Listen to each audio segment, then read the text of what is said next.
Welcome to Dajobnik. Gear up as we dive into today's crucial topic. Signe de sa déclaration et je donne à présent la parole au représentant d'Israël. Thank you, Mr. President. Distinguished Council members, this is the second Security Council meeting this week on the situation in Gaza, and the 21st meeting on the subject since October 7th. Over the same period, 3 General Assembly sessions were convened, 2 Security Council resolutions were adopted, as well as 2 General Assembly resolutions. Sadly, not a single one of these resolutions condemned Hamas for their heinous massacre of 1,300 Israelis and for taking 240 hostages. Nearly 100 days have passed. Nearly 100 days of 136 children, women, and elderly being held in dark Hamas terror tunnels.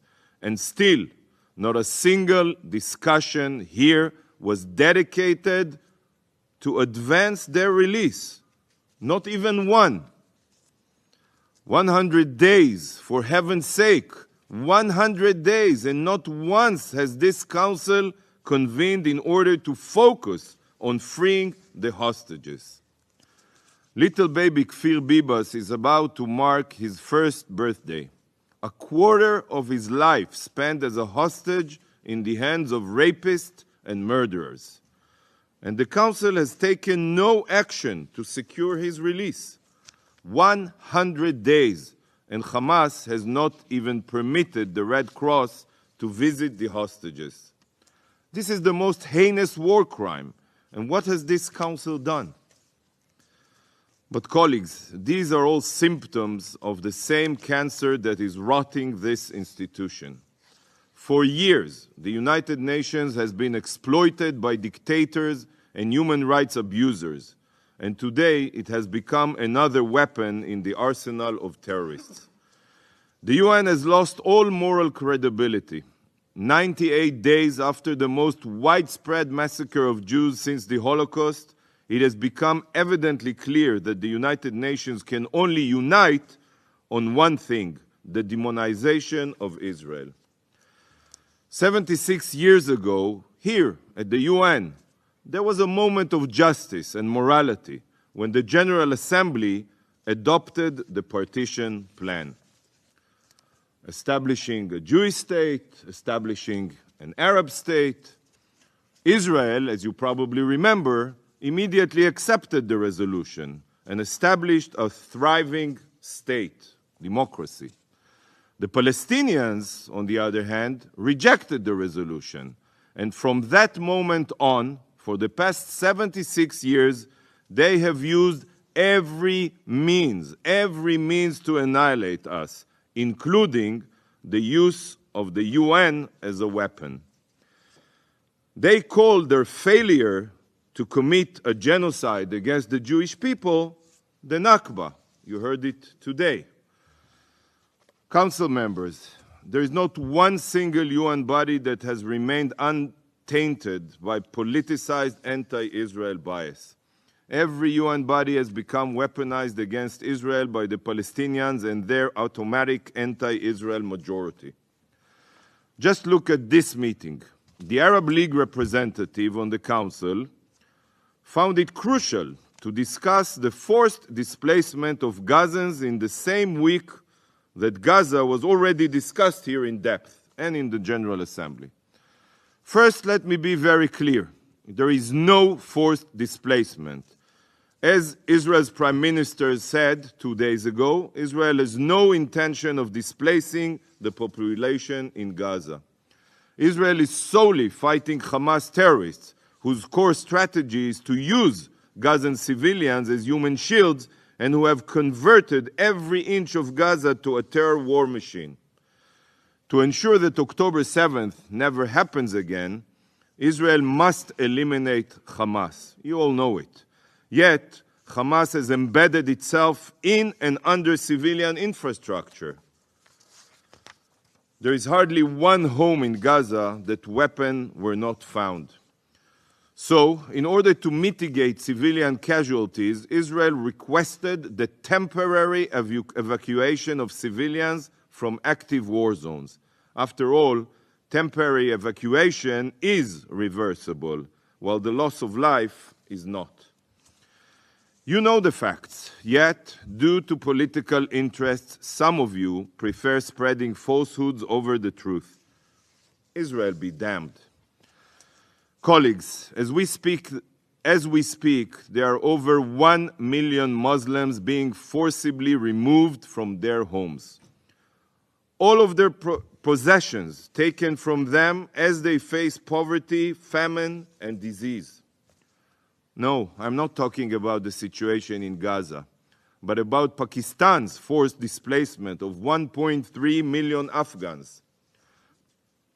Afghan families that lived their entire lives in Pakistan are being forcefully expelled, their lives destroyed and their future lost. 85% of those fleeing are women and children. 85%.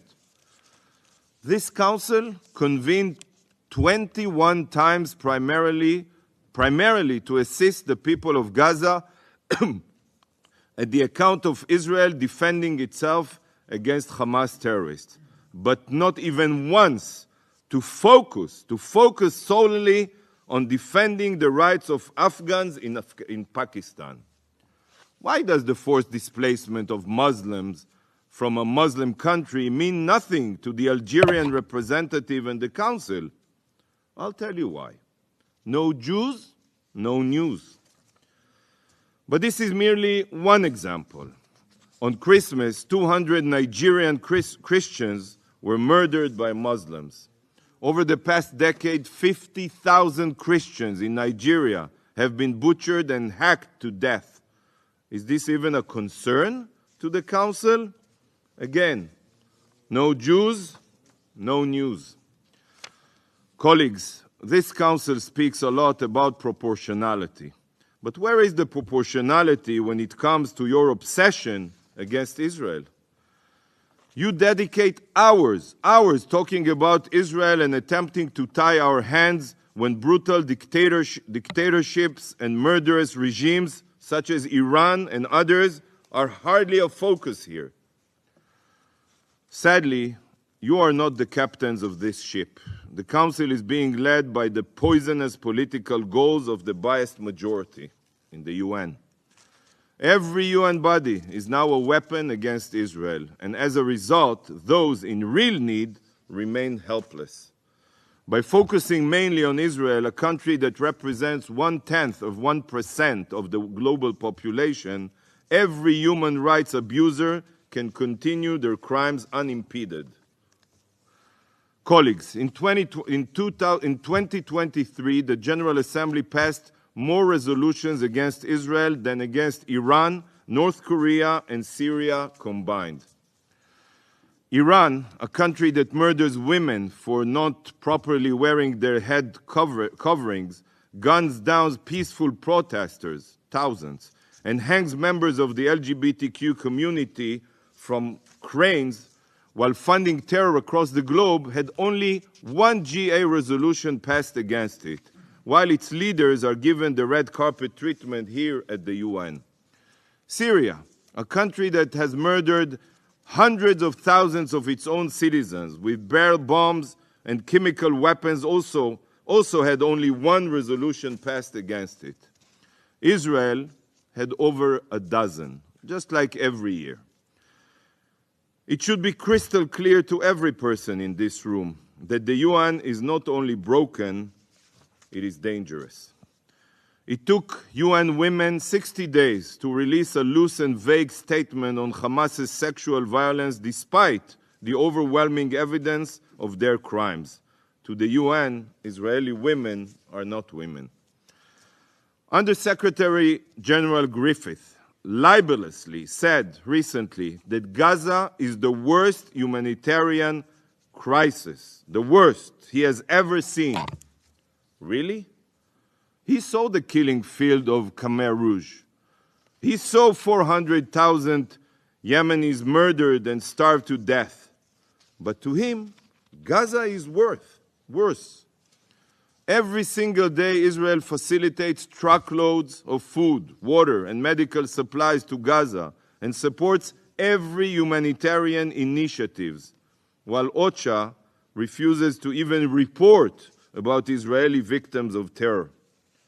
Where are his concerns? By the way, where are your concerns of Palestinian leaders, Palestinian officials' incitement to terrorism? They pay the terrorists. They don't only talk about it, they pay them to kill Jews.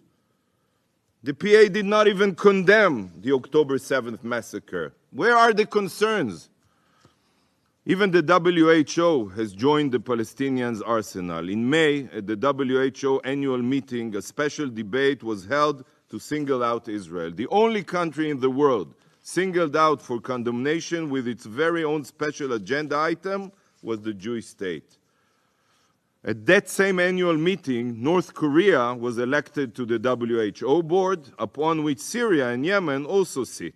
This is how distorted the UN has become. The same goes for UNRWA. Just this week, a Telegram group of 3,000 UNRWA teachers in Gaza was exposed to contain many posts celebrating and praising Hamas's massacre. The rapist murderers were praised as heroes. Their education was glorified, and pictures of dead and captured Israelis were gleefully shared. Countless weapons caches and rockets have been found in UNRWA schools across Gaza, as well as sickening education materials promoting martyrdom and anti-Semitism. This is a UN agency manufacturing generations of hate and violence. It is literally a UN-facilitated weapon against Israel.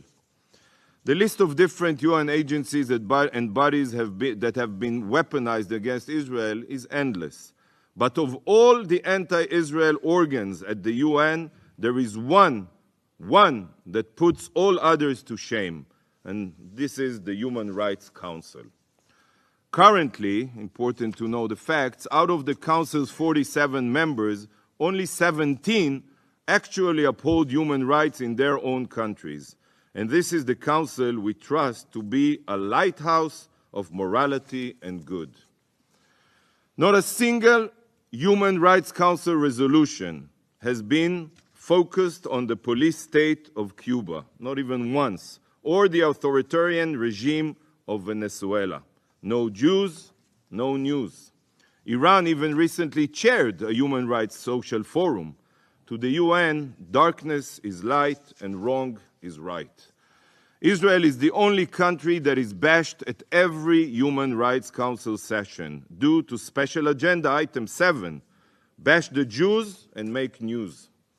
Like in the General Assembly, Israel has more resolutions passed against it at the Human Rights Council than any other country by a long shot. 1/3 of all commissions of inquiry ever established by the Council have been, guess against who, have been to investigate Israel, the only liberal democracy in the Middle East. You're invited to visit, even though you don't want to. Colleagues, just when Israel thought that the UN had hit rock bottom, this organization proved us wrong.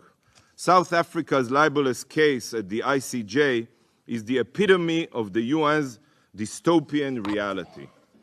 How can it be that the Convention on the Prevention of Genocide, adopted following the genocide of the Jewish people, is now being weaponized against the Jewish state while serving the Hamas terrorists that perpetrated the massacre? Anyone who looks at the facts on the ground can see that South Africa's case is baseless.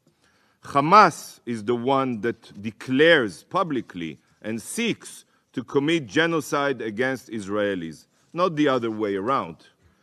The body that should truly be sitting on trial is the UN. The UN is an accomplice of terrorists. The UN has turned a blind eye to Hamas's digging of terror tunnels for 18 years under schools and Hamas's exploitation of international aid to fund their terror war machine. Mr. President, Israel is fighting the most just war. Israel was attacked, unprovoked, by Hamas ISIS terrorists, whose stated goal is to annihilate us. It is written in their charter, and they have sworn publicly to repeat the atrocities of October 7th until they achieve this goal. No country, dear colleagues, in the world would accept a ceasefire in a similar situation until such a threat can no longer be actualized. You all know this. So why are you still being steered by politics? Why are you directly following the script of terrorists? Do you not bother to think what will happen if in Israel and Gaza, if there is a ceasefire? We know what will happen. Hamas will continue its reign of terror in Gaza. How can you speak about the two-state solution or any other solution together with a ceasefire that will keep Hamas in power?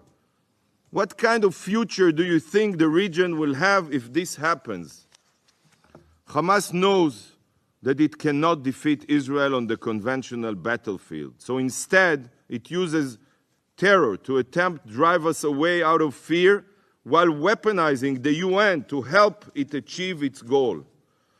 The time has come to take back the UN, to force this institution to live up to its founding principles. Thank you, Mr. President.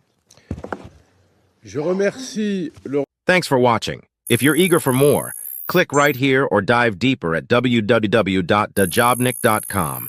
Your insights matter to us, so if there's a topic you're curious about, drop a comment below. Don't forget to like, share, and hit subscribe to stay updated with our latest content. Until next time, stay informed and inspired. This is Dejobnik signing off.